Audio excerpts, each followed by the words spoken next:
Hey guys, this is KKS and अभी आप लोग देख रहे हैं केकेएस कंप्यूटर साइंस। और अभी हम लोग बात कर रहे हैं डिज़ाइन एंड एनालिसिस में रिकर्सिव रिलेशन को कैसे सॉल्व करते हैं बैक सब्स्टिट्यूशन मेथड से। ओके, इसमें ऑलरेडी हमने इसका बेसिक कंसेप्ट समझ लिया था और कुछ कुछ एग्जांपल भी देखे थे। और उसी एग्जांपल को कंटिन्यू करके अभी हम दो एग्जांपल और देखने वाले हैं, जिससे हमको थोड़ा सा और डिफरेंट डिफरेंट वेरिएंट का एग्जांपल समझ में आए और कैसे उसको अप्रोच करना है वो भी समझ में आएगा। ओके, तो यहाँ पे क्या है, यहाँ पे एक फंक्शन लिया गया है और ये फंक्शन क्या है, इसमें रिकर्जन अप्लाई हो रहा है और इसमें भी रिकर्जन अप्लाई हो रहा है। और इससे हम क्या करेंगे, इससे हम रिकर्सिव रिलेशन बनाएंगे और उस रिकर्सिव रिलेशन को हम बैक सब्स्टिट्यूशन मेथड से सॉल्व करके उसका टाइम कम्प्लेक्सिटी फाइंड करेंगे। ठीक है, टाइम कम्प्लेक्सिटी फाइंड करेंगे। ओके, तो ये मेरा फंक्शन दिया गया, तो चलिए स्टेप बाय स्टेप करते हैं। तो सबसे पहले हमको क्या करना है, इसका टाइम कम्प्लेक्सिटी निकालने के लिए इसका हमको रिकर्सिव रिलेशन बनाना है। ओके, तो रिकर्सिव रिलेशन बनाने के लिए हम क्या करेंगे, हम कुछ मानेंगे, जैसे कि हम मानेंगे टी एन जो है इसका टाइम कम्प्लेक्सिटी है, time complexity of this function.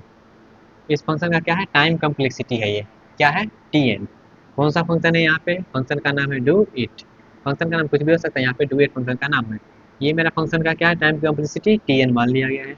Okay, जब टी एन मान लिया गया है तो यहाँ पे लिख देते हैं टी एन इक्वल्स टू, और टाइम कम्प्लेक्सिटी जब टी एन है तो यहाँ पे कौन कौन सा टाइम लेगा, जैसे कि एन इक्वल्स टू अगर हम वन देते हैं, एन इक्वल्स टू अगर वन देते हैं तो कितना टाइम लेगा, तो ये वन यूनिट टाइम टाइम लेगा, मतलब कांस्टेंट टाइम लेगा।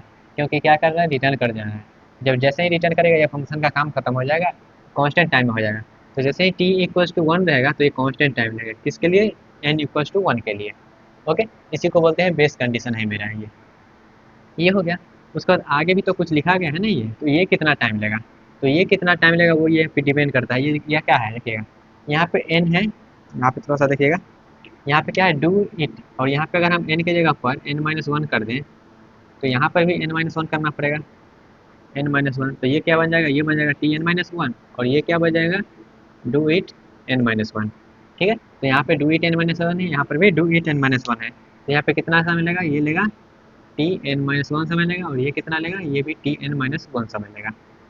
ठीक है, ये टी एन माइनस वन समय लिया, ये भी टी एन माइनस वन समय लेगा। उससे पहले देखिएगा, फिर से जब मान लेते हैं टी एन बराबर वन नहीं है, एन बराबर वन है तो यहाँ पे कांस्टेंट समय ले लिया। लेकिन एन मेरा वन नहीं है, कोई और वैल्यू है, तो क्या होगा, पहले ये कंपेयर करेगा। तो ये कंपेयर करने के लिए मान लेते हैं ये ए यूनिट ऑफ समय लगा प्लस, उसके बाद नीचे आएगा तो नीचे ये कैलकुलेट करेगा, तो यहाँ पे क्या लगेगा समय, इसके लिए लगेगा T N minus one plus इसके लिए लगेगा टी एन माइनस वन। और ये दोनों के लिए यहाँ पे कांस्टेंट समय मान लेते हैं, दोनों को यहाँ पे कुछ अप्रोच करने के लिए, सॉल्व करने के लिए, दोनों को ऐड करने के लिए, जो फाइनल रिजल्ट आएगा उसके लिए कोई कांस्टेंट मान लेते हैं बी।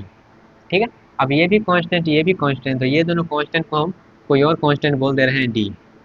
ठीक है, ये दोनों कांस्टेंट है जिसको बोल देते हैं डी। तो यहाँ पे जो फाइनल जो मेरा रिजल्ट आया रिकर्सिव रिलेशन का, क्या आया, यहाँ पे इसका हम लिख देते हैं इस प्रकार से, ये टी एन और ये T N minus one, T N minus क्या हो जाएगा, two T N minus one plus ये, और ये मिलकर क्या हो गया डी।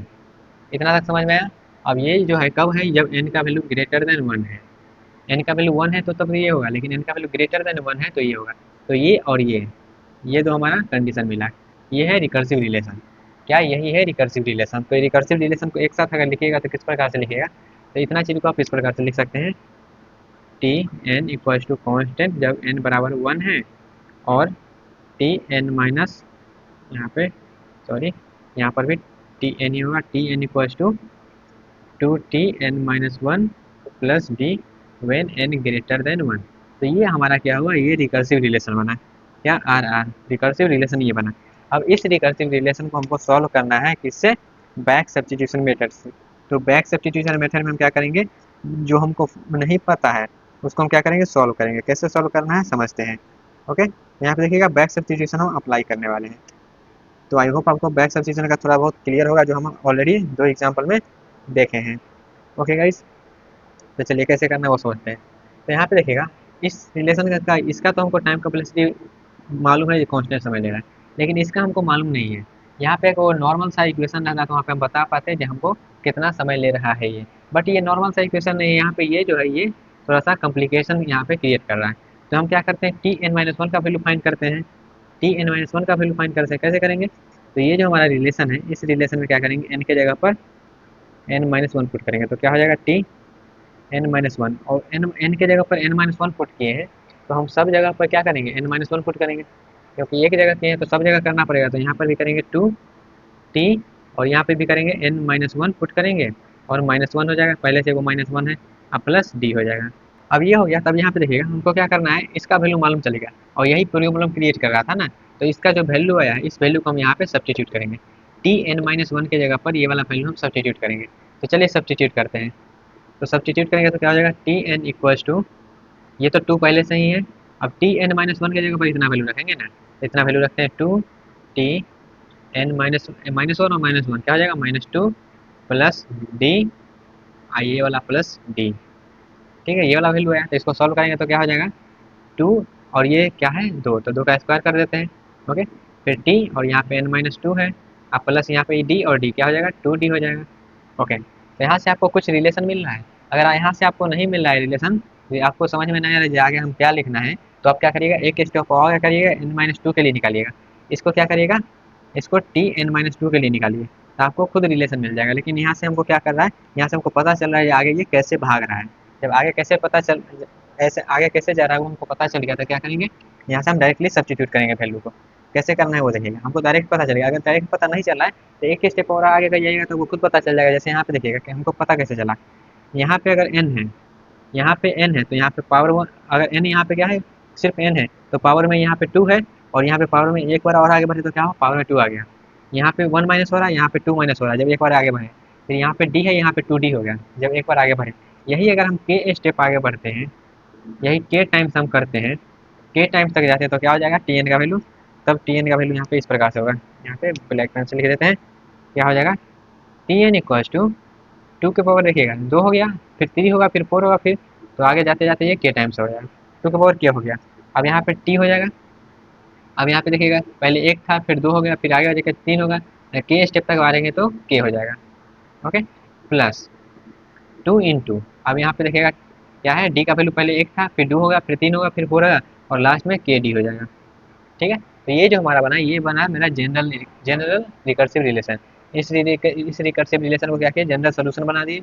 अब इस जनरल सोल्यूशन के आधार में हम क्या करेंगे अपने वैल्यू को सॉल्व करेंगे। कैसे करेंगे देखिएगा, अब यहाँ पे देखिएगा हमको मालूम है, अब कहिएगा यहाँ पे तो ये तो कॉम्प्लिकेटेड सा हो गया, यहाँ पे हमको ये थोड़ा सा इजी सा लग रहा था, ये भी इजी सा लग रहा है, अब ये कॉम्प्लिकेटेड बन गया।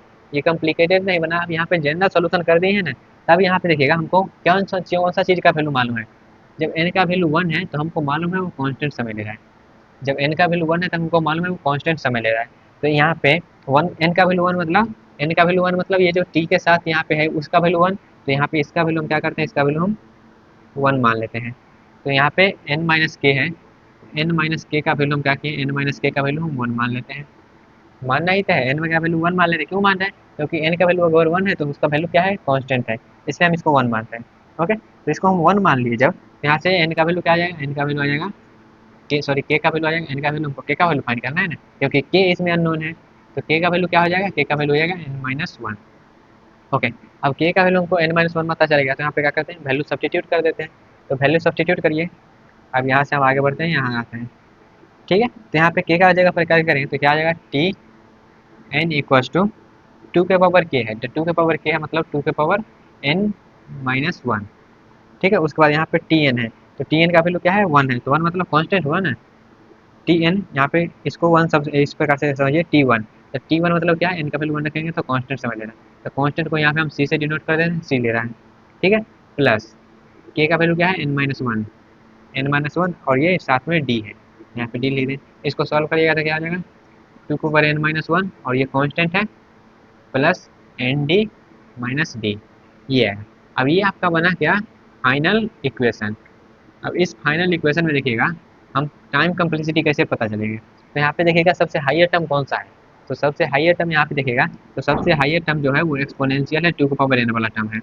यहाँ पे n है, लेकिन n से भी बड़ा कौन सा है 2 के पावर n, क्योंकि वहाँ पे हम जब एक रिलेशन पढ़े थे तो उसमें एक्सपोनेंशियल का सबसे हाईएस्ट समय ले रहा था, तो यहाँ पे एक्सपोनेंशियल का ज़्यादा सबसे हाईएस्ट टर्म कौन सा है एक्सपोनेंशियल वाला है, तो हाईएस्ट को रखेंगे, बाद बाकी सबको इग्नोर कर देंगे। तो ये क्या हो जाएगा ऑर्डर ऑफ 2 के पावर n, ओमेगा ऑफ 2 के पावर n, तो ये दोनों जब हो गया तो यहाँ पे इसको बोल सकते हैं थीटा ऑफ 2 के पावर n। ठीक है, तो बैक सब्स्टिट्यूशन मेथड से मेरा क्या होता है, बैक सब्स्टिट्यूशन मेथड से मेरा वैल्यू भी आता है और वैल्यू के साथ साथ ऑर्डर भी पता चलता है। तो यहाँ पे देखिएगा ये मेरा वैल्यू आया, इस वैल्यू को सॉल्व करेंगे तो हमको एग्जैक्ट समय मालूम चलेगा और इसके साथ साथ ऑर्डर भी हमको पता लगाना ईजी हो जाता है। ओके, तो ये रहा इस फंक्शन के लिए, इस रिकर्सिव सोल्यूशन के लिए, इस रिकर्सिव रिलेशन के लिए ये रहा मेरा सोल्यूशन। आई होप आपको समझ में आया होगा। स्क्रीनशॉट लेना है तो ले सकते हैं राइट राइट डाउन करने के लिए। ओके, अब फिर से यहाँ पे करते हैं, आगे बढ़ते हैं थोड़ा सा और यहाँ पर भी समझते हैं। ओके, तो जैसे यहाँ पे हम स्टेप बाय स्टेप किए हैं, सेम इसी क्वेश्चन में हम क्या करेंगे, स्टेप बाय स्टेप सोल्यूशन करेंगे। ओके, तो चलिए स्टेप बाय स्टेप करते हैं। यहाँ पे क्या करेंगे, सबसे पहले रिकर्सिव रिलेशन बनाते हैं। तो रिकर्सिव रिलेशन बनाने के लिए करेंगे टी एन मान लेंगे, जैसे यहाँ पे माने थे टी एन टाइम कम्प्लेक्सिटी, तो यहाँ पे हम डायरेक्टली लिखेंगे टी एन टाइम कम्प्लेक्सिटी मान लेते हैं इसका। तो कॉन्स्टेंट समय ले रहा है, तो कॉन्स्टेंट समय किसके लिए ले रहा है, किसके लिए, एन बराबर टू के लिए। तो एन इक्वल टू जब टू है तो क्या हो रहा है, कांस्टेंट समय ले रहा है। एन का वैल्यू जब टू है तो कांस्टेंट समय ले रहा है। अब एन का वैल्यू क्या है, टू से टू नहीं है, एन का value not equal to two होगा, तब कितना समय ले रहा है, तब यहाँ पे देखिएगा ये कंपेयर करेगा, कंपेयर करने के लिए समय मान लेते हैं ए ले रहा है। ओके, अब फिर यहाँ पे आएगा तो यहाँ पे कितना समय ले रहा है, यहाँ पे टी है, यहाँ से मान लेते हैं टी एन है, और यहाँ पे क्या है, ए का यहाँ पे किसके लिए था, मेरा जब ए एन था, ए एन था तो टी एन ले रहा है। जब यहाँ पे ए के जगह पर हम रूट एन कर देंगे तो यहाँ पे क्या आना चाहिए, रूट एन आना चाहिए यहाँ पर भी। तो इसी तरीक़े से यहाँ पे क्या होगा, यहाँ पे जो फंक्शन का नाम है ए, और यहाँ पे क्या हो जाना चाहिए, रूट एन। ये लगा था, तो यहाँ पे फंक्शन का नाम, यहाँ पे टाइम कम्प्लेक्सिटी आएगा ना, क्योंकि हम टाइम कम्प्लेक्सिटी के टर्म में लिख रहे हैं। तो टी, और यहाँ पे क्या हो जाएगा, ये एन का वैल्यू जब दो नहीं है तब ले रहा है समय। ओके, रिकर्सिव रिलेशन कैसे पता चला जाए, क्या किया हम, कांस्टेंट समय किसके लिए ले रहा है, बेस कंडीशन, इसको बोलते हैं क्या, इसको बेस कंडीशन बोलते हैं। तो बेस कंडीशन पे कांस्टेंट समय ले रहा है। उसके बाद यहाँ पे हम रिकर्सिव रिलेशन बनाए हैं, ये कंपेयर करने के लिए ये कांस्टेंट समय प्लस टी रूट एन ले रहा है इस फंक्शन के लिए, इस रिकर्सिव फंक्शन के लिए ले रहा है ये वाला समय। कब ले रहा है, जब एन का वैल्यू टू नहीं है तब, दो रहेगा तो ये वाला लेगा, लेकिन दो नहीं है तो ये वाला लेगा। ठीक है, तो आई होप आपको पता चला होगा। अब यहाँ पे देखिएगा, अगर ये इसका वैल्यू हमको मालूम चल जाए, ये रूट एन का ये जो टी रूट एन है, अगर इसका वैल्यू हमको मालूम चल जाए तो हम डायरेक्टली यहाँ पे बता सकते हैं। जैसे यहाँ पे देखिएगा हमको नॉर्मल इक्वेशन इस फॉर्मेट में आ जाएगा, हम बता सकते हैं, लेकिन इस फॉर्मेट में रहेगा, टी एन के फॉर्मेट में रहेगा तो हम नहीं बता सकते हैं। तो उसी तरीके से इसका वैल्यू हमको अगर मालूम चल जाए तो हम ईजिली बता सकते हैं क्या इसका टाइम कम्प्लेक्सिटी होगा। तो उसी तरीका क्या करेंगे, इसको हमको किसका निकालना है, टी रूट एन का वैल्यू निकालना है, टी रूट एन का। तो कैसे निकालेंगे, हम टी के एन के जगह पर क्या करेंगे, रूट एन, एन के जगह पर क्या करेंगे, रूट एन, रूट एन मतलब क्या होता है, एन के पावर वन बाई टू। क्या करेंगे देखिएगा, यहाँ पे हम क्या करने वाले हैं, एन के यहाँ पे क्या होता है, एन के जगह पर रूट एन, तो रूट एन मतलब क्या होता है, साइड में लिख देते हैं, रूट एन मतलब क्या होता है, एन के पावर वन बाई टू। तो यहाँ पे क्या करने वाले हैं, इस टी को हम एन के पावर वन बाई टू से सब्सटीट्यूट करने वाले हैं।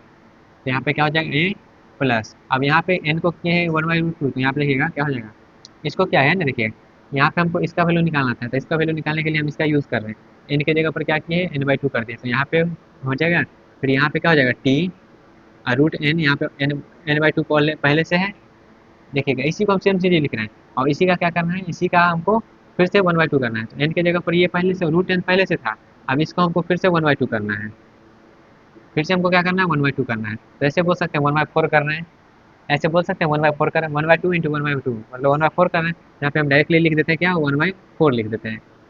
ठीक है, हम क्या कर रहे हैं देखिएगा, रूट एन, और फिर से हम क्या कर रहे हैं, रूट एन चढ़ा रहे हैं, रूट एन चढ़ा रहे हैं, तो इसका मतलब क्या हुआ, हम दो दो बार रूट चढ़ा रहे हैं, हम डायरेक्टली बोल देते हैं वन बाई फोर कर रहे हैं, पावर में वन बाई फोर कर दे रहे हैं। ओके, बेसिक मैथ है और कुछ नहीं है। ओके, तो जब हम वन बाई टू किए पावर को, तो यहाँ पे हम लिख सकते हैं, यहाँ पे क्या हो गया, एन के पावर वन बाई फोर हो गया, क्या, वन बाई फोर हो गया। ओके, अब ये हो गया। उसके बाद ये मेरा आया वैल्यू इसके लिए, जब यहाँ पे ये किए हैं, तो ये किसका वैल्यू है, ये है रूट एन का वैल्यू, रूट एन का वैल्यू ये है, तो इसका क्या करेंगे, सब्सटीट्यूट करेंगे, इसके ये जो वैल्यू यहाँ पे आके सब्सटीट्यूट करेंगे, सब्सटीट्यूट करते हैं। तो सब्सटीट्यूट करने के बाद ये जो वैल्यू आएगा क्या आएगा, T N equals to A plus, अब इतना वैल्यू को हम सब्सटीट्यूट कर रहे हैं यहाँ पे, तो क्या आ जाएगा, ए प्लस टी के टी एन के पावर वन बाई फोर। ठीक है, तो ये क्या हो जाएगा, ये हो जाएगा two A into two A plus T के power T one by four. ये है। अब यहाँ से आपको, और आपको दिख रहा है जहाँ मेरा कैसे भाग रहा है आगे, तो आप डायरेक्टली कर सकते हैं। अगर नहीं दिख रहा है तो आप क्या करिए, डायरेक्टली एक स्टेप और कर लीजिए। एक स्टेप क्या, एन के पावर फोर आप वहाँ पे कैलकुलेट करिएगा। जब एन के पावर फोर कैलकुलेट करिएगा तो एक बार वन बाई रूट आ जाएगा, क्या, एक बार और आ जाएगा वन बाई टू, तो क्या हो जाएगा, वन बाई एट हो जाएगा। तो यहाँ पे हम क्या करते हैं, हमको डायरेक्टली रिलेशन दिखने लगा है, जब जब मेरा क्या था, स्टार्टिंग में n था तो यहाँ पे पावर 1 है, और यहाँ पर भी रूट n को आप इस तरह से लिख करिएगा। क्या रूट n को हम क्या करें 1/2 लिख देते हैं, 1/2 लिख देते हैं। चलिए यहाँ पे क्या करते हैं n की पावर 1/2 लिख देते हैं। ओके, यहाँ पे 1 है और यहाँ पे 2 हो गया इस तरीका से। 2 के पावर क्या है, यहाँ पे 2 के पावर 1 है, इस तरीका से समझ सकते हैं 2 के पावर 1 है। जब एक स्टेप आगे बढ़े तो यहाँ पे क्या हो गया, 2 से मल्टीप्लाई हो गया, यहाँ पे क्या हो गया, यहाँ पे क्या था 1 था, और यहाँ पे देखिए अभी हम पावर में लिखे थे, लेकिन यहाँ पे हमको पावर में नहीं, यहाँ पे मल्टीप्लाई में चाहिए, क्योंकि यहाँ पे मल्टीप्लाई हो रहा है, तो इसलिए मल्टीप्लाई में अब लिख दिए। ठीक है, इस तरह से आपको ऑब्जर्वेशन करना पड़ेगा। तो यहाँ पे 2 आ गया, यहाँ पे देखिएगा पावर 1 हुआ, यहाँ पे पावर 2 हो गया। तो इस तरीके से हम बोल सकते हैं क्या, नेक्स्ट जब हम के थे स्टेप तक जाएंगे, के टाइम्स करेंगे, तो इसका जो जनरल फॉर्म आएगा, जनरल फॉर्म को ब्लैक से लिख देते हैं। ओके, जनरल फॉर्म जो आएगा वो आएगा क्या, टी इन इक्वल्स टू के इंटू ए प्लस टी के पावर 1/2 के पावर के। ठीक है, जैसे यहाँ पे क्या है 1 है, फिर यहाँ पे क्या होगा, इसको इसके तरीके से लिख देते हैं, क्या है 4 है ना, तो इसको हम लिख सकते हैं 2 के पावर स्क्वायर। इस तरीका से देखिएगा, यहाँ पे 1 था, यहाँ पे 2 हुआ, वैसे ही 3 होगा, फिर 4 होगा, इधर उधर के तक भागेगा वो। ठीक है, तो इस तरीके से हम इसका जनरल फॉर्म लिख दिए। जनरल फॉर्म लिखने के बाद क्या करेंगे, हमको अब देखिएगा यहाँ पे जो नॉर्मल इक्वेशन है के का वैल्यू मालूम ही नहीं है, तो के का वैल्यू कैसे निकालेंगे, तो के का वैल्यू निकालने के लिए यहाँ पे बेस कंडीशन दिया गया है, इस बेस कंडीशन का हेल्प लेंगे। तो यहाँ पे ये जो वैल्यू है इसको हम क्या कहेंगे, ये किसके बराबर होना चाहिए, यहाँ पे बेस कंडीशन दिया था 1 पे, लेकिन यहाँ पे दिया है 2 पे, तो ये जो वैल्यू है ये बराबर होना चाहिए 2 के, ये जो वैल्यू है 2 के बराबर होना चाहिए। तो क्या है वैल्यू, मेरा वैल्यू है एन, एन, और यहाँ पे क्या एन के पावर है ना ये सब, तो पावर में लिख देते हैं, मतलब मल्टीप्लाई में लिख के कन्फ्यूज हो जाएगा। क्या है एन के पावर 1/2 पावर के। ठीक है, इस तरीका से है। तो इसका जो वैल्यू है 2 के पावर कर देते हैं, तो ये क्या हो जाएगा 1/2 के पावर के इक्वल्स टू 2, ये मेरा वैल्यू आया है। ठीक है, तो यहाँ पे हम क्या करेंगे, इसको सॉल्व करने के लिए के का वैल्यू निकालना है, तो क्या करेंगे, दोनों तरफ लॉग ले लेते हैं। तो दोनों तरफ लॉग लीजिएगा, तो यहाँ पे ये क्या है पावर में है, तो पावर में है तो बाहर कर देगा, लॉग लेंगे तो क्या हो जाएगा 2 पावर के और लॉग एन हो जाएगा, और यहाँ पे लेंगे तो लॉग 2 हो जाएगा। और हम बताए थे क्या, यहाँ पे जो बेस रहता है लॉग का, वो बेस रहता है 2, तो यहाँ पे 2 हो गया, यहाँ पे भी बेस 2 है, तो ये बेस और वैल्यू दोनों सेम है, तो इसका वैल्यू क्या हो जाएगा, इसका वैल्यू 1 हो जाएगा। इसका वैल्यू जैसे ही 1 हुआ तो क्या हो जाएगा, ये इसको यहाँ पे उधर भेज देंगे, तो क्या हो जाएगा 2 के पावर के इक्वल्स टू लॉग एन, इस प्रकार से हुआ। और के का वैल्यू निकालना है तो क्या करेंगे, यहाँ दोनों तरफ लॉग लेते हैं, तो लॉग लेंगे तो क्या हो जाएगा, फिर से ये पावर में है तो क्या हो जाएगा बाहर आ जाएगा, तो के लॉग बेस में 2 रहता है, ऑलरेडी हम बता चुके हैं, तो फिर से यहाँ पे क्या हो जाएगा लॉग लिए हैं तो लॉग लॉग एन, तो ये तो वैल्यू क्या होगा, बेस में भी 2 है, यहाँ पे वैल्यू में भी 2 है, तो क्या हो जाएगा ये वैल्यू 1 हो जाएगा। तो के बराबर क्या होगा, के बराबर लॉग लॉग एन हो गया, के बराबर लॉग लॉग एन आया। तो हमको के का वैल्यू मिल गया, तो हम क्या करते हैं यहाँ पे सब्स्टिट्यूट कर देते हैं। तो के का वैल्यू क्या है लॉग लॉग एन और इंटू ए प्लस इसका वैल्यू क्या है, तो इसका वैल्यू यहाँ पे कांस्टेंट दिया गया है सी। अब ये मेरा मिला टी एन का वैल्यू, ये मेरा मिला टी एन का वैल्यू, तो ये तो नॉर्मल सा इक्वेशन मिल गया, तो इक्वेशन मिल गया तो क्या करेंगे, इसका वैल्यू क्या होना चाहिए, तो इसका जो टाइम कम्प्लेक्सिटी होना चाहिए, कौन सा बड़का टर्म है, तो ये वाला बड़का टर्म है लॉग लॉग एन वाला, क्योंकि ये कांस्टेंट है, ये कांस्टेंट है, बड़का टर्म यही है, तो इसका जो time complexity order of log log N omega of log log N. अब दोनों ये क्या है, तो ये दोनों हो जाएगा theta of log log N. तो ये हमारा टाइम कम्प्लेक्सिटी आया है इस प्रॉब्लम के लिए, और ये रिकर्सिव रिलेशन के लिए ये आया है। ओके, तो आई होप आपको समझ में आया होगा। बस यहाँ पे आपको थोड़ा सा एनालाइज करने में दिक्कत होगा, और यहाँ पे किस तरीके से हम के का वैल्यू फाइंड करेंगे, वहाँ पे थोड़ा सा आपको मैथमेटिकल टर्म लगेगा। ओके, इजी सा ही, वैसा कुछ है नहीं, आपको बस स्टेप बाय स्टेप सब कुछ याद रहना चाहिए। तो आई होप आपको सब कुछ क्लियर हो गया होगा, लेकिन फिर भी कहीं पे डाउट रह जाता है तो आप कमेंट में से पूछ सकते हैं। मिलते हैं गाइस अपने अगले क्लास में, तब तक के लिए bye bye, tata take care, all the best.